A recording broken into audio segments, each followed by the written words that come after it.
Good morning student. अपने topic को आगे कंटिन्यू करते हैं।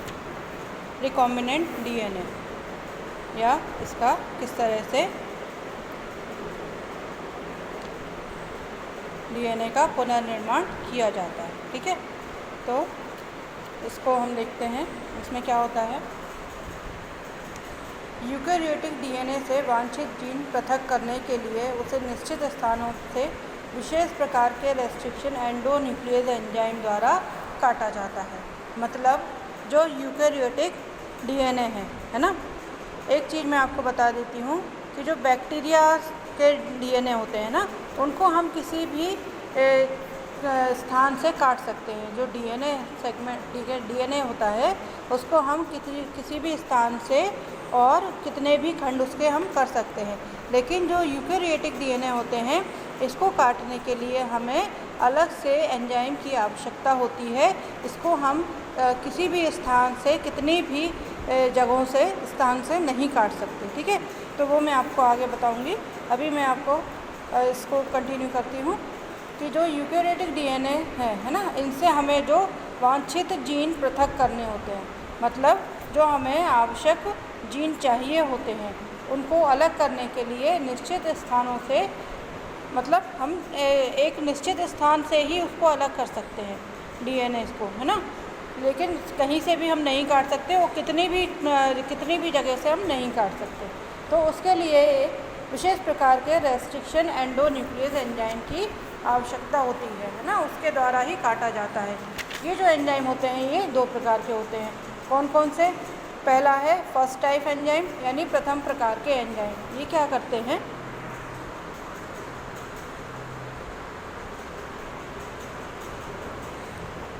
ये एंजाइम डीएनए न्यूक्लियोटाइड्स के क्रम को पहचानने में सक्षम होते हैं। जो फर्स्ट टाइप के एंजाइम होते हैं वो क्या करते हैं, डीएनए के न्यूक्लियोटाइड्स को का जो क्रम है ना, जो सीरीज़ है, उसको आसानी से पहचान लेते हैं। लेकिन डीएनए को स्थान विशेष पर नहीं काट पाते। ये आइडेंटिफाई तो कर लेते हैं उसके, है ना, लेकिन उसको काटने का काम नहीं कर पाते हैं।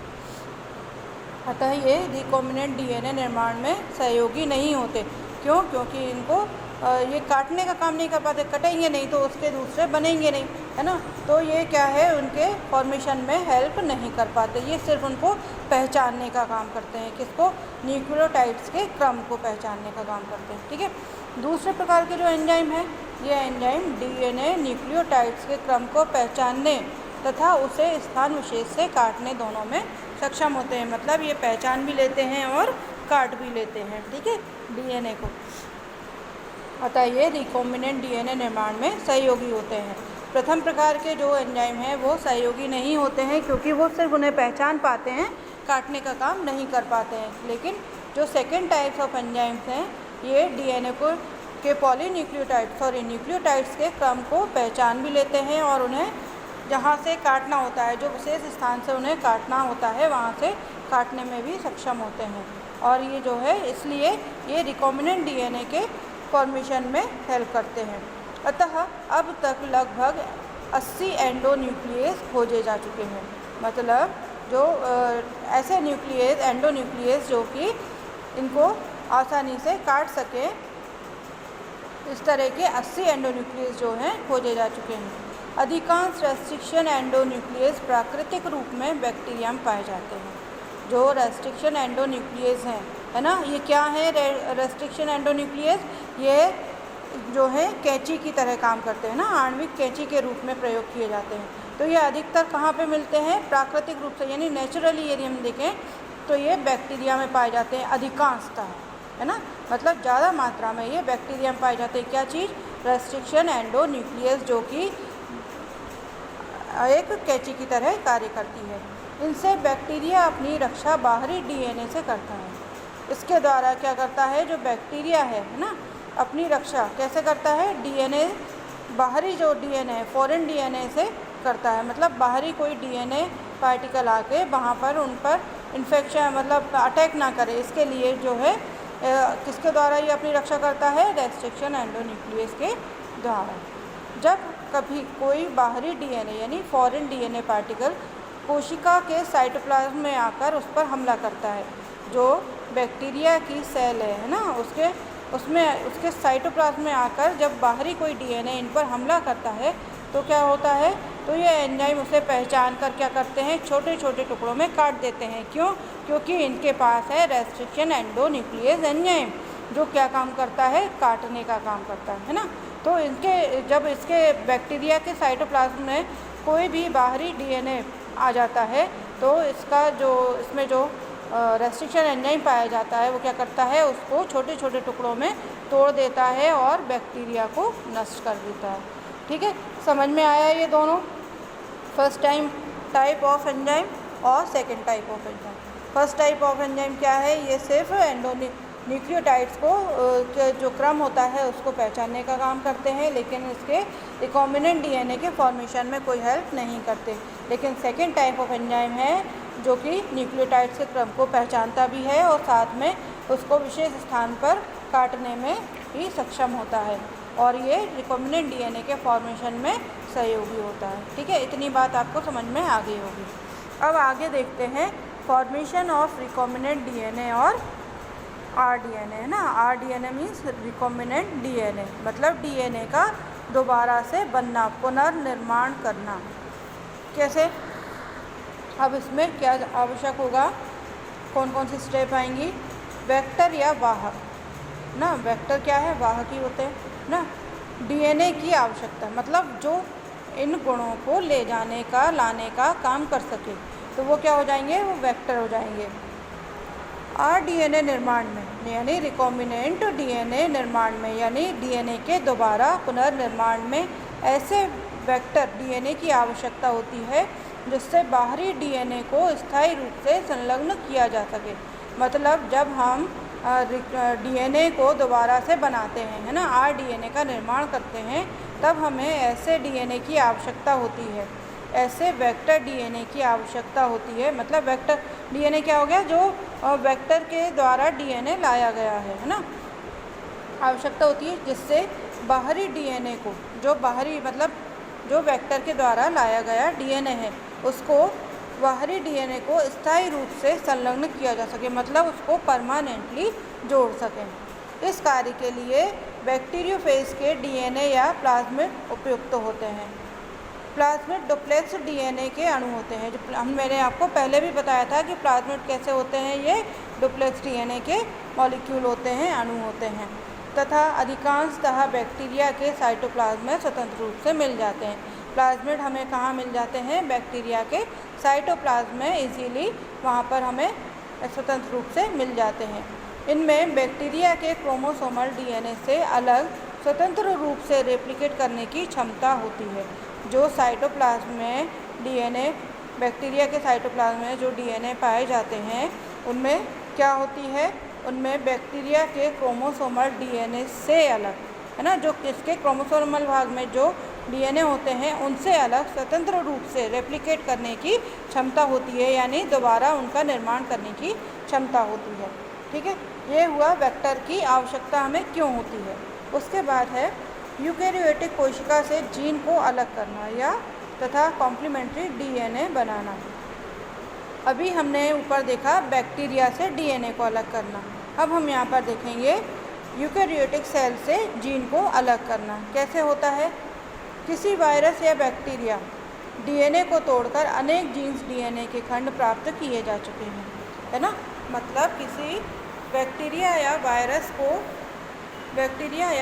के डीएनए को तोड़कर, है ना, डीएनए के सेगमेंट किए जाते हैं, को तोड़कर अनेक जीन्स डीएनए के खंड प्राप्त किए जा चुके हैं अभी तक जो काम हुआ है उनमें, है ना। किंतु यूकेरियोटिक कोशिका से किसी विशिष्ट जीन या डीएनए के खंड विशेष को तोड़कर अलग करना बहुत मुश्किल काम है। मैंने अभी आपको बताया था कि किसी भी बैक्टीरिया या वायरस के डीएनए को हम आसानी से किसी भी स्थान से तोड़ सकते हैं, है ना, लेकिन यूकेरियोटिक जो सेल्स होती हैं उनके डीएनए को आसानी से नहीं तोड़ा जा सकता। इसके लिए हमें कुछ विशेष प्रकार के एंजाइम्स की आवश्यकता होती है। यूकेरियोटिक कोशिका में किसी विशिष्ट जीन या डीएनए के खंड विशेष को तोड़कर अलग करना बहुत मुश्किल काम है। ये कार्य एमआरएनए द्वारा कॉम्प्लीमेंट्री जीन का सिंथेसिस करके संपन्न किया जाता है। किस काम को? यूकेरियोटिक सेल के जीन या डीएनए के खंड करने के लिए किसकी आवश्यकता होती है? एमआरएनए की। वो भी कैसे? ये क्या करता है? कॉम्प्लीमेंट्री जीन का सिंथेसिस करके उस कार्य को करता है। किस काम को? काटने का काम करता है यूकेरियोटिक सेल्स के डीएनए को। किसके द्वारा? एमआरएनए के द्वारा। इस विधि में एमआरएनए का कल्चर टेम्पलेट की तरह कार्य करता है। जो एमआरएनए का जो कल्चर किया जाता है वो कैसे काम करता है? टेम्पलेट की तरह काम करता है। इस सांचे का उपयोग रिवर्स ट्रांसक्रिप्टेज एंजाइम द्वारा cDNA के निर्माण में किया जाता है। ये जो टेम्पलेट बना के तैयार की जाती है ना, टेम्पलेट की तरह जो काम कर रहा है, तो इस टेम्पलेट का जो उपयोग है वो किस में करते हैं? रिवर्स ट्रांसक्रिप्टेड एंजाइम द्वारा cDNA के निर्माण में किया जाता है। जो 8 रिवर्स ट्रांसक्रिप्टेड एंजाइम है इससे क्या करते हैं? cDNA के निर्माण में इसका उपयोग किया जाता है। एमआरएनए में विशेष प्रकार के प्रोटीन की जीन होती है। जो एमआरएनए क्या होता है? मैसेंजर आरएनए है ना। इसमें क्या होता है? विशेष प्रकार के प्रोटीन के जीन होते हैं। यूकेरियोटिक एमआरएनए के तीसरे सिरे पर 100 से 200 100 to 200 आर्मस्ट्रांग की एक पूंछ पाई जाती है। ठीक है, कितनी? 100 से 200 आर्मस्ट्रांग की पूंछ पाई जाती है, जिसे पॉलीटेल कहते हैं। क्यों कहते हैं पॉलीटेल? जैसे यहाँ स्ट्रक्चर में दिख रहा है, इसको पॉलीटेल क्यों कहते हैं? क्योंकि इसमें बहुत सारे एमआरएनए की लगभग कितने 100 से 200 एमआरएनए की पूंछ पाई जाती है, टेल पाई जाती है, जिसे पॉलीटेल ए कहते हैं। क्या कहते हैं इसे? पॉलीटेल ए कहते हैं। इस पॉलीटेल ए पर पॉलीटेल को जोड़कर बेस के जोड़े बनाए जाते हैं। मतलब इस पॉलीटेल को, ये जो ए पॉलीटेल है ना, इसको इस पर क्या करते हैं? टी पॉलीटेल को। अब ये ए को किससे? टी से। ए को टी ए से है ना, ए पर टी को जोड़कर बेस के जोड़े बनाए जाते हैं। ये पेयर में हो गए है ना, ए और टी के, ये दोनों ये कैसे हो गए? ये पेयर में हो गए इस तरह से।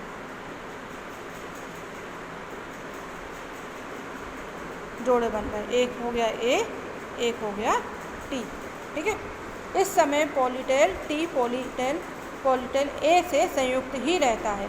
मतलब जब इनको जोड़ा जाता है तो ये क्या होते हैं? ये साथ में ही रहते हैं, संयुक्त रहते हैं, जुड़े रहते हैं। यह एमआरएनए रिवर्स ट्रांसक्रिप्टेज के लिए एक प्राइमर डीएनए की भांति कार्य करता है। और जो एमआरएनए होता है वो किसका काम करता है? वो एक प्राइमर डीएनए की तरह काम करता है। ये जो एमआरएनए है ना,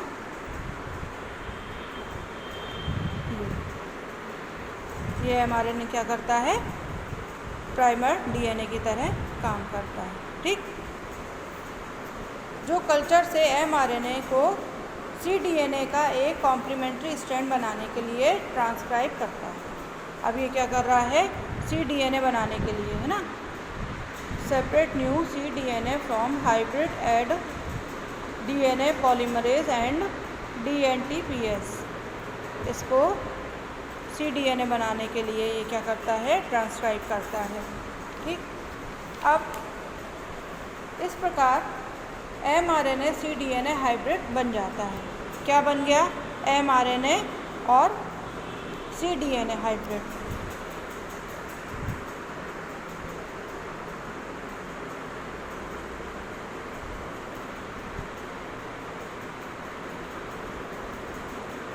mRNA DNA polymerase plus DNTPS from a complementary hairpin duplex।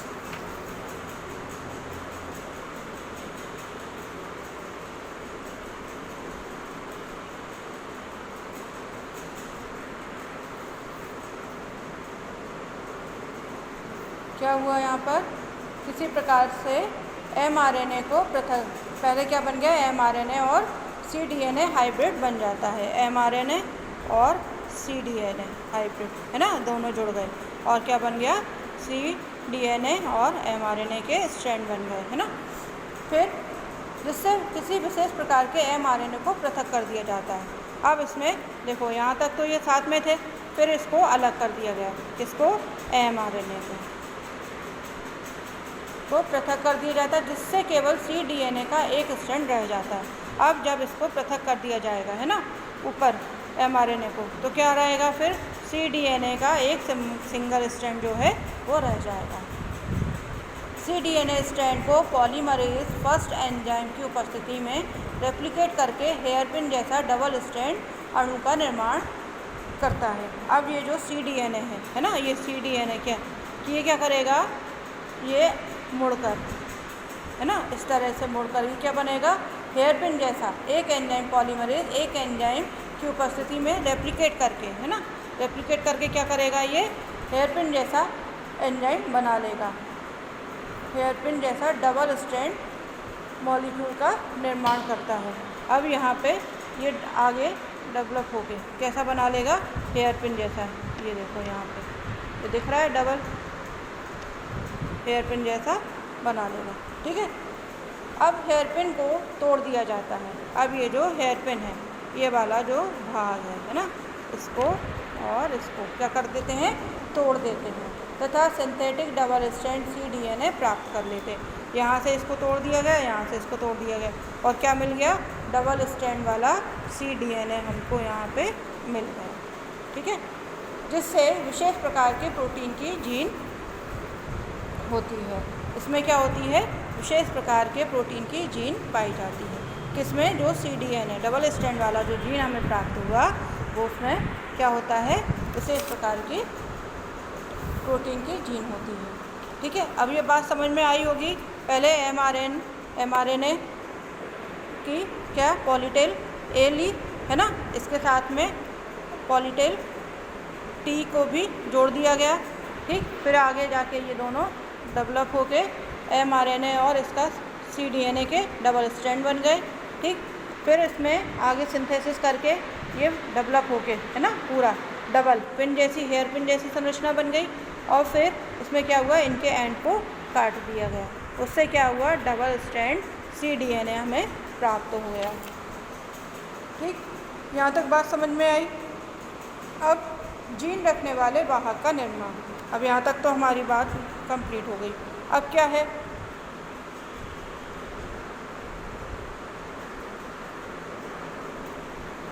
जो यूकेरियोटिक mRNA द्वारा निर्मित cDNA या बाहरी DNA को एक बैक्टीरिया से अलग करके पृथक किए हुए प्लाज्मिड में निम्न प्रकार इंसर्ट किया जाता है। अब ये काम है किसका, जीन रखने वाले जो वाहक हैं, है ना, वाहक का निर्माण कैसे होगा, तो ये मैं आपको अभी नेक्स्ट टॉपिक में बताऊंगी। यहाँ तक के लिए इतना ही, ये आपको अच्छे से समझ में आ गया होगा। तब तक के लिए टेक केयर, थैंक यू।